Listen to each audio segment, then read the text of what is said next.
لوگوں کی باتیں اہمیت اختیار کر گئی تھی۔ ایک دن دفتر کے ساتھیوں نے ویکینڈ پر ایک گیٹ ٹوگیدر کا پلان بنایا۔ سب نے شرط رکھی کہ ہر کوئی اپنی بیویوں کے ساتھ شرکت کرے گا۔ جب میں گھر لوٹا اور یہ بات اپنی بیوی کو بتائی تو میرے اندر ایک عجیب سی جھجک تھی۔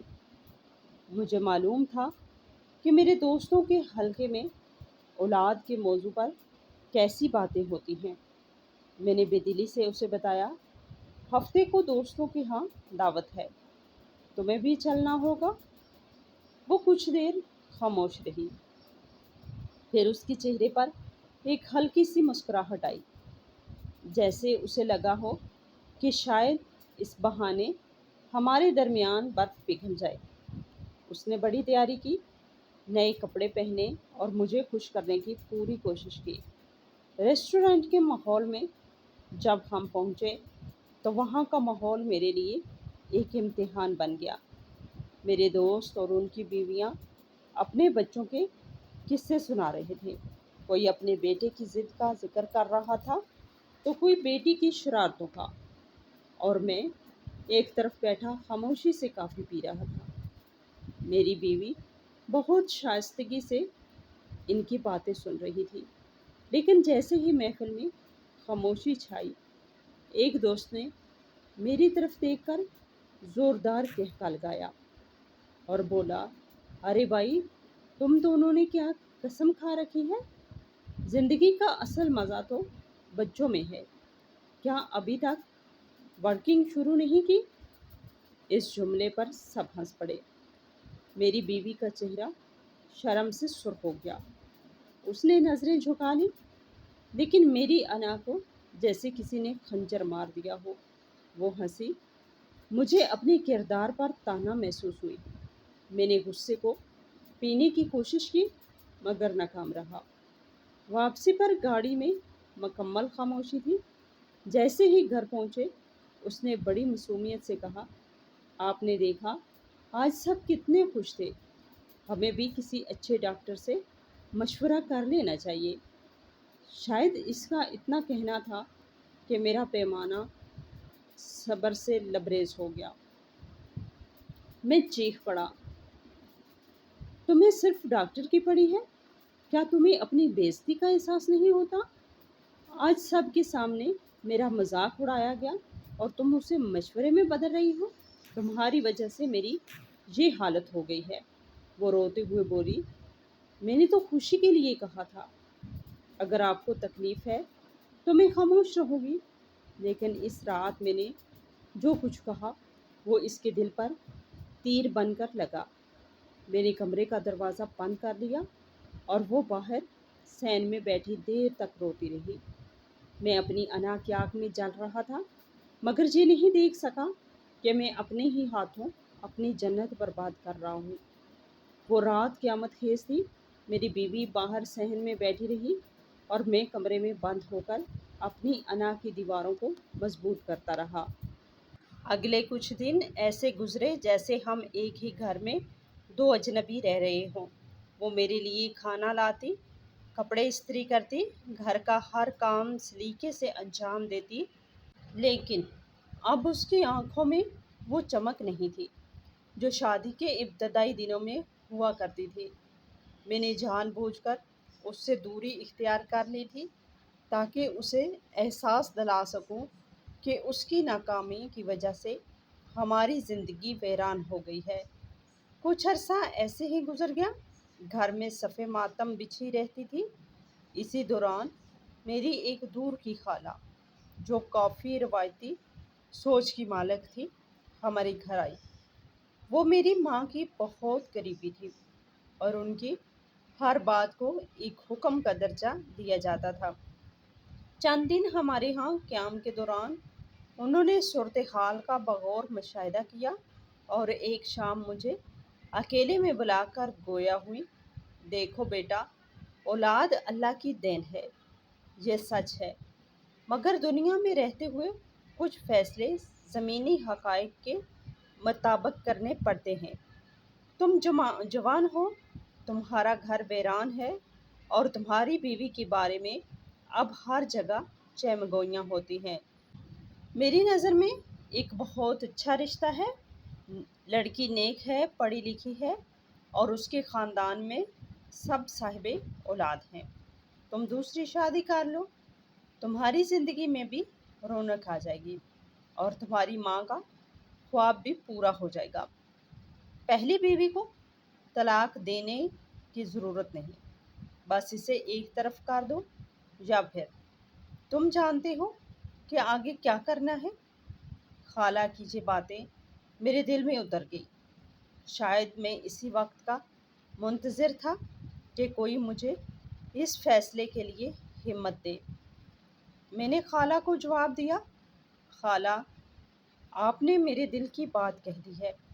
میں اس بارے میں سنجیدگی سے سوچ رہا ہوں۔ مجھے کچھ وقت دیں، میں جلد ہی کوئی فیصلہ کر لوں گا۔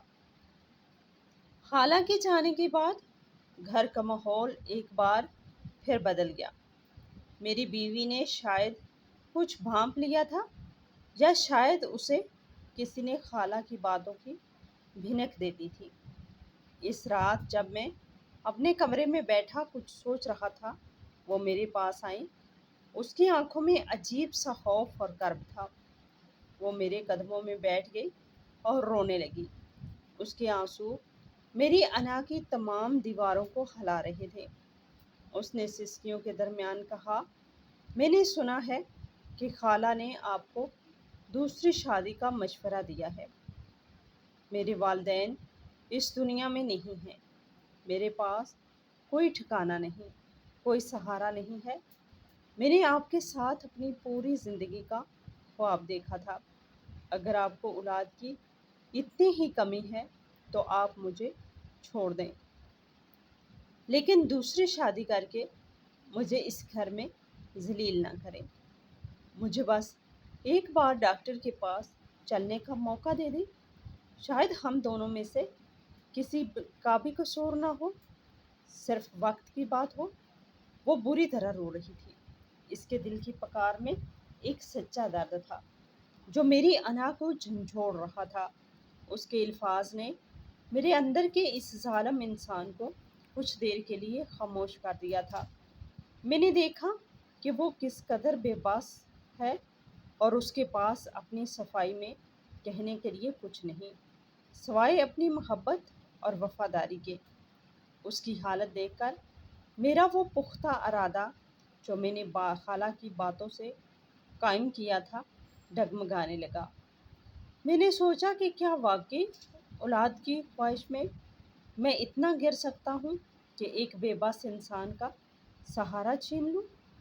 کیا میرا ضمیر مجھے معاف کرے گا؟ اس رات میں نے فیصلہ کیا کہ میں فی الحال دوسری شادی کا ارادہ ترک کر دوں، لیکن یہ فیصلہ میری زندگی کا سب سے کٹھن فیصلہ ثابت ہونے والا تھا، کیونکہ میرا یہ وقتی رحم کیا رنگ لائے گا۔ دن بدن میری ہمت جواب دیتی جا رہی تھی۔ میں بہت زیادہ چڑچڑا ہو گیا تھا۔ میرا دل چاہتا تھا کہ میں اس کی شکل بھی نہ دیکھوں، بس اس سب سے کہیں دور بھاگ جاؤں، مگر میں بھاگ نہیں سکتا تھا۔ اور ایک دن میرا صبر بھی جواب دے گیا اور مجھ سے وہ غلطی ہو گئی جو اس وقت مجھے غلطی نہیں لگی تھی، بلکہ مجھے سکون محسوس ہوا تھا کہ میری جان چھوٹ گئی اور اب میں اپنی مرضی سے مستقبل کے بارے میں سوچوں گا۔ ایک شام میں گھر آیا تو وہ میرے انتظار میں بیٹھی تھی۔ مجھے دیکھتے ہی بولی، آج میں نے ایک بہت اچھے ڈاکٹر سے وقت لیا ہے، بس ایک بار میرے ساتھ چلیں۔ اگر قصور میرا نکلا تو میں کبھی آپ کے سامنے کوئی صفائی نہیں دوں گی۔ میں نے اس کی بات پوری ہونے سے پہلے ہی سخت لہجے میں کہا، مجھے کہیں نہیں جانا، مجھے کسی ڈاکٹر کی ضرورت نہیں۔ اس نے نم آنکھوں سے میری طرف دیکھا، پھر آپ مجھے کیوں سزا دے رہے ہیں؟ کم از کم سچ تو معلوم کر لیں۔ میں غصے سے کھڑا ہو گیا۔ مجھے کسی سچ کی ضرورت نہیں ہے، میں سب جانتا ہوں۔ وہ چند لمحے خاموش رہی، پھر کانپتی ہوئی آواز میں بولی، اگر آپ نے پہلے ہی فیصلہ کر لیا ہے تو پھر مجھے بولنے کا حق بھی نہیں۔ میں نے اسی وقت اسے طلاق دینے کا فیصلہ سنا دیا۔ میرے الفاظ سنتے ہی اس کا چہرہ سرد پڑ گیا۔ وہ چند قدم چل کر میرے قریب آئی اور اچانک میرے پاؤں میں گر گئی۔ خدا کے لیے ایسا ظلم نہ کرے۔ میرے ماں باپ اس دنیا میں نہیں ہیں۔ آپ کے سوا میرا کوئی نہیں۔ اگر آپ مجھے چھوڑ دیں گے تو میں کہاں جاؤں گی؟ صرف ایک بار میرے ساتھ علاج کروا لیں۔ اس کی ہچکیوں بھری آواز بھی میرے دل کو نرم نہ کر سکی۔ میں نے اسے بازو سے پکڑ کر کھڑا کیا اور کہا، مجھے اپنی زندگی برباد نہیں کرنی۔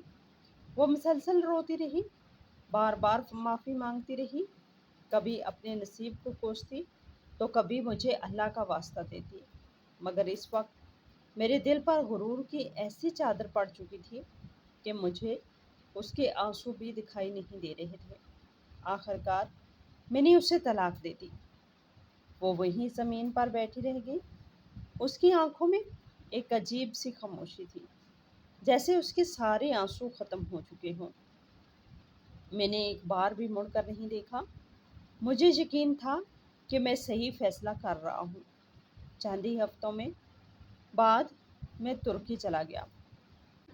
نئی نوکری شروع کی اور خود سے وعدہ کیا کہ اب نئی زندگی شروع کروں گا۔ مجھے پورا یقین تھا کہ دوسری شادی کے بعد میرے آنگن میں بھی اولاد کھیل رہی ہوگی اور میں اپنی پہلی بیوی کو ہمیشہ کے لیے بھول جاؤں گا۔ مجھے کیا معلوم تھا کہ اصل امتحان تو ابھی شروع ہوا تھا۔ ترکی آئے مجھے کافی عرصہ گزر چکا تھا۔ شروع میں ہر چیز نئی لگتی تھی، مگر آہستہ آہستہ میں اس ماحول کا عادی ہو گیا۔ نوکری بھی اچھی چل رہی تھی اور تنخواہ بھی پہلے سے بہتر تھی۔ گھر والوں کے اصرار پر میں نے دوسری شادی کر لی۔ اس وقت مجھے پورا یقین تھا کہ میری پہلی شادی ٹوٹنے کی وجہ صرف بے اولادی تھی اور اب میری زندگی میں کوئی کمی باقی نہیں رہے گی۔ شادی کے بعد کے چند مہینے بہت اچھے گزرے۔ ہم دونوں مستقبل کے بارے میں باتیں کرتے، کبھی بچوں کا نام سوچتے تو کبھی ان کے لیے گھر میں ایک الگ کمرے کی منصوبہ بندی کرتے۔ میں دل ہی دل میں خود کو جلد باپ بنتا دیکھ رہا تھا، لیکن وقت گزرتا گیا اور ہر مہینہ پہلے جیسا ہی ختم ہونے لگا۔ شروع میں نے زیادہ توجہ نہیں دی، مگر جب 1 سال مکمل ہونے کے قریب آیا تو میرے دل میں پھر وہی بے چینی جنم لینے لگی جو پہلی شادی کے آخری دنوں میں رہتی تھی۔ ایک رات میری بیوی نے بہت نرمی سے کہا، ایک بات کہوں، برا تو نہیں مانیں گے؟ میں نے اس بات میں سر ہلایا۔ وہ بولی، شادی کو کافی وقت ہو گیا ہے، اگر آپ کہیں تو ہم دونوں کسی اچھے ڈاکٹر سے مشورہ کر لیتے ہیں۔ اس کی بات سنتے ہی میرے چہرے کے تاثرات بدل گئے۔ میں نے سخت لہجے میں کہا، کیا مطلب ہے تمہارا؟ وہ گھبرا گئی، مگر پھر بھی ہمت کر کے بولی، میرا کوئی مطلب نہیں، میں صرف چاہتی ہوں کہ اگر کوئی مسئلہ ہے تو وقت پر علاج ہو جائے۔ میں نے طنزیہ ہنسی ہنسا، عجیب بات ہے، ابھی سے ڈاکٹر کے چکر شروع ہو گئے؟ کہیں تم بھی اپنی ذمہ داری مجھ پر ڈالنے کی کوشش تو نہیں کر رہی؟ اس کی آنکھوں میں فوراً نمی اتر آئی۔ میں نے آپ پر کوئی الزام نہیں لگایا، میں تو صرف یہ کہہ رہی ہوں کہ ٹیسٹ دونوں کے ہونے چاہیے۔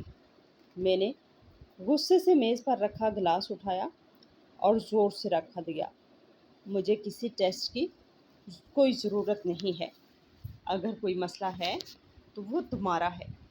وہ چند لمحے خاموش رہی، پھر دھیرے سے بولی، یہی بات شاید آپ نے اپنی پہلی بیوی سے بھی کہی ہوگی۔ اس کا یہ جملہ میرے دل پر تیر کی طرح لگا۔ میں غصے سے کھڑا ہو گیا۔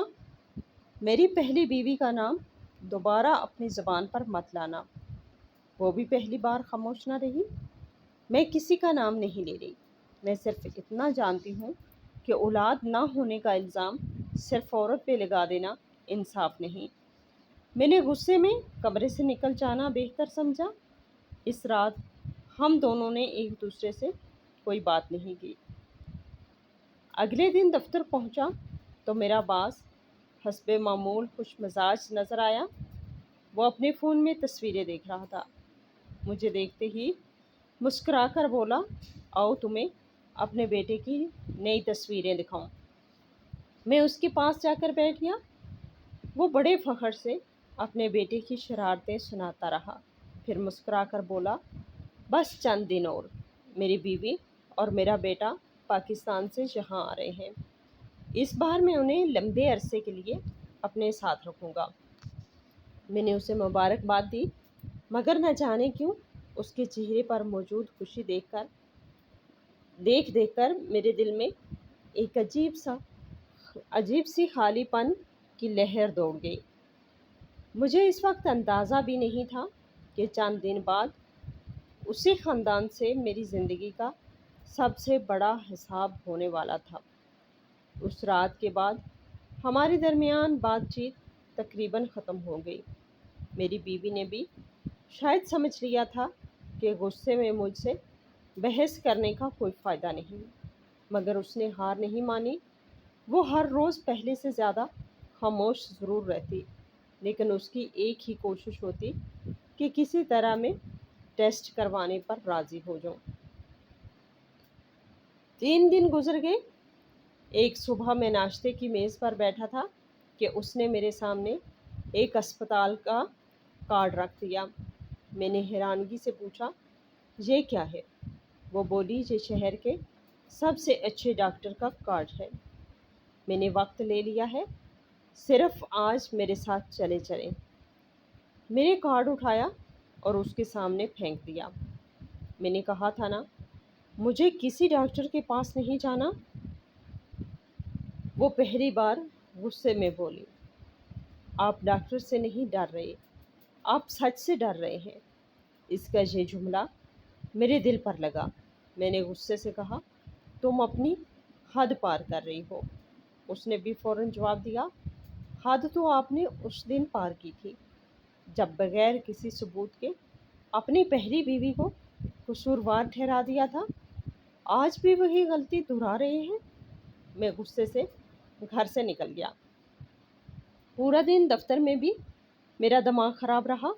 باس نے کئی بار پوچھا کہ خیریت ہے، مگر میں ہر بار بات بدل دیتا۔ شام کو گھر آیا تو میری بیوی نے نہ کوئی شکایت کی نہ بحث کی۔ اس نے خاموشی سے میرے سامنے کھانا رکھا اور واپس جانے لگی۔ نہ جانے کیوں پہلی بار مجھے اپنی سختی پر تھوڑا سا احساس ہوا۔ میں نے اسے آواز دی، رکو۔ وہ خاموشی سے میری طرف دیکھنے لگی۔ میں نے دھیرے سے کہا، اگر میں تمہارے ساتھ ٹیسٹ کروا لوں تو کیا تمہیں اطمینان ہو جائے گا؟ اس کے چہرے پر کئی دن بعد ہلکی سی مسکراہٹ آئی۔ وہ بولی، مجھے صرف سچ جاننا ہے۔ اگر قصور میرا ہوا تو میں کبھی آپ سے کوئی گلہ نہیں کروں گی۔ اگلی صبح ہم دونوں ہسپتال پہنچ گئے۔ ڈاکٹر نے پہلے ہم دونوں سے چند سوال کیے، پھر مختلف ٹیسٹ لکھ دیے، خون کے نمونے لیے گئے اور باقی ضروری معائنے بھی ہوئے۔ سب کچھ ختم ہونے کے بعد میں بڑے اعتماد سے کرسی پر بیٹھا تھا۔ مجھے یقین تھا کہ رپورٹ میری بے گناہی ثابت کر دے گی۔ ڈاکٹر نے فائل بند کرتے ہوئے کہا، رپورٹ 2 دن بعد تیار ہو جائے گی، تب تک کسی نتیجے پر مت پہنچیں۔ ہم اسپتال سے واپس آ گئے۔ راستے بھر میری بیوی خاموش رہی، جبکہ میں دل ہی دل میں یہی سوچتا رہا کہ 2 دن بعد اسے بھی یقین ہو جائے گا کہ مسئلہ صرف اسی میں تھا۔ اگلی صبح دفتر پہنچا تو باس بہت خوش نظر آیا۔ مجھے دیکھتے ہی مسکراتے ہوئے بولا، آخر وہ دن آ ہی گیا۔ آج شام میری بیوی اور میرا بیٹا پاکستان سے پہنچ رہے ہیں۔ دفتر ختم ہوتے ہی تم میرے ساتھ ایئرپورٹ چلو۔ میں چاہتا ہوں تم میرے خاندان سے بھی ملو۔ میں نے مسکرا کر ہاں کر دی۔ مجھے کیا معلوم تھا کہ اس شام میری زندگی ہمیشہ کے لیے بدلنے والی ہے۔ دفتر کا وقت ختم ہوتے ہی پاس کے ساتھ گاڑی میں بیٹھ گیا۔ پورے راستے وہ اپنے بیٹے کی باتیں کرتا رہا، کبھی اس کی شرارتیں سناتا تو کبھی اپنی بیوی کی تعریف کرتا کہ اس نے اس کا گھر جنت بنا دیا ہے۔ میں خاموشی سے سنتا رہا۔ میرے ذہن میں بار بار ہسپتال کی رپورٹ گھوم رہی تھی، مگر خود پر اتنا یقین تھا کہ مجھے کسی قسم کا ڈر محسوس نہیں ہو رہا تھا۔ ایئرپورٹ پہنچ کر ہم آمد والے حصے کے سامنے کھڑے ہو گئے۔ چند ہی لمحوں بعد مسافر باہر آنا شروع ہوئے۔ باس کی نظریں بے چینی سے ہر آنے والے چہرے کو دیکھ رہی تھی۔ اچانک اس کے چہرے پر خوشی پھیلی۔ وہ آگے بڑھا اور بلند آواز میں بولا، ادھر آؤ۔ میں نے بھی بے اختیار اسی طرف دیکھا۔ ایک عورت اپنے ننھے سے بیٹے کا ہاتھ پکڑے ہماری طرف آ رہی تھی۔ جیسے ہی اس کا چہرہ میرے سامنے آیا تو میرے جسم سے جیسے جان نکل گئی۔ میرے قدم وہیں جم گئے۔ سانس لینا بھی مشکل ہو گیا۔ وہ میری پہلی بیوی تھی۔ اس نے بھی مجھے دیکھا۔ ایک لمحے کے لیے اس کے قدم رکے، مگر اگلے ہی لمحے وہ خود کو سنبھال کر اپنے شوہر کے پاس آ گئی۔ باس نے مسکراتے ہوئے اپنے بیٹے کو گود میں لیا اور پھر میری طرف اشارہ کرتے ہوئے کہا، یہ میرے سب سے قابل ملازم ہیں۔ اس سے پہلے کہ میں کچھ بولتا، میری سابقہ بیوی نے میری طرف دیکھ کر آہستہ سے کہا، میں انہیں اچھی سے جانتی ہوں۔ باس نے حیران ہو کر اس کی طرف دیکھا۔ وہ بولی، یہ وہی شخص ہے جنہوں نے مجھے بے اولادی کا الزام دے کر طلاق دے دی تھی۔ میرے کانوں میں جیسے دھماکہ ہوا۔ میری نظریں جھکائے خاموش کھڑا تھا۔ باس نے چند لمحے مجھے دیکھا، پھر گہرا سانس لے کر بولے، طلاق کے چند ماہ بعد میری ان سے پاکستان میں ملاقات ہوئی تھی۔ یہ ایک اسکول میں ملازمت کر رہی تھی۔ کسی نے مجھے اس کی پوری کہانی سنائی تھی۔ میں نے محسوس کیا کہ قصور ان کا نہیں تھا، بلکہ انہیں بغیر کسی ثبوت کے سزا دی گئی تھی۔ پھر وہ کچھ دیر رکا، پھر اپنی بیوی کی طرف محبت سے دیکھ کر بولا، میں نے ان کے کردار کو دیکھا، ان کی عزت کی، پھر اپنے گھر والوں کی رضامندی سے ان سے شادی کر لی۔ اللہ نے ہماری زندگی میں ایسی برکت دی کہ آج یہ میرا بیٹا، میری سابقہ بیوی نے اپنے بیٹے کے سر پر ہاتھ پھیرا اور میری طرف دیکھ کر صرف اتنا کہا، اللہ انصاف کرنے میں دیر ضرور کرتا ہے مگر اندھیر نہیں۔ میرے پاس کوئی جواب نہیں تھا۔ میں خاموشی سے وہاں سے نکل آیا۔ پورے راستے میرے کانوں میں اسی کے الفاظ گونجتے رہے۔ جب میں گھر پہنچا تو میری دوسری بیوی صوفے پر بیٹھی میرا انتظار کر رہی تھی۔ اس کے ہاتھ میں ہسپتال کی رپورٹ تھی۔ میں آہستہ آہستہ گھر کے اندر داخل ہوا۔ میرا ذہن ابھی تک ایئرپورٹ والے منظر سے باہر نہیں آ رہا تھا۔ میری دوسری بیوی صوفے پر خاموش بیٹھی تھی۔ اس کے ہاتھ میں ہسپتال کی رپورٹ تھی۔ اس نے میری طرف دیکھا، مگر اس کی آنکھوں میں پہلے والی نرمی نہیں تھی۔ میں نے خود کو سنبھالتے ہوئے پوچھا، رپورٹ آ گئی؟ اس نے خاموشی سے وہ رپورٹ میری طرف بڑھا دی۔ میرے ہاتھ کانپ رہے تھے۔ جیسے ہی میں نے رپورٹ کھولی تو میری آنکھیں ایک ہی جگہ جم کر رہ گئی۔ چند لمحوں تک مجھے کچھ سمجھ بھی نہ آیا، پھر دوبارہ پڑھا۔ الفاظ وہی تھے، اولاد نہ ہونے کی بنیادی وجہ میرے ٹیسٹ میں پائی گئی خرابی تھی۔ رپورٹ میرے ہاتھ سے پھسل کر زمین پر گر گئی۔ میں نے بے یقینی سے اپنی بیوی کی طرف دیکھا۔